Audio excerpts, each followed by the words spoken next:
South Sudan versus Serbia, no? So, itong South Sudan, ito yung mga dark horse. Ito yung hindi mo alam na kapag hindi ka nag-ingat at ikaw yung Serbia, pwede ka masilat. At saka very active to sa defense, no? Help yung akala mo shoot na, nasusupalpal pa. Grabe yung intensity nila both ends of the floor. Talagang nandun yung desire na manalo eh. Yung kagustuhang manalo nandun. Yung ngayon kung Serbia kayo, di ba?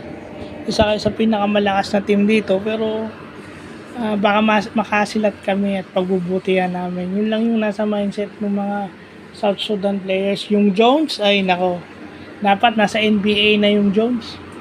Yung laro nun pang NBA na. Hindi ko lang alam kung bakit walang kumukuha din. Marami namang scout sa NBA na nagkakamali.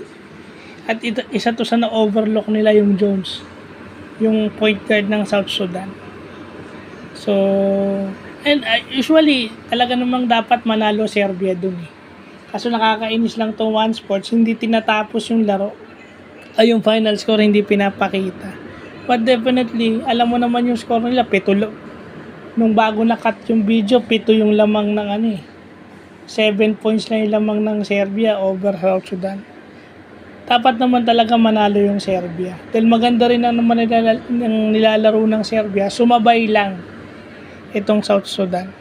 Lagi naman ganun ng Serbia eh, kaso may sumasabay lang talaga minsan, kaya medyo nahihirapan sila.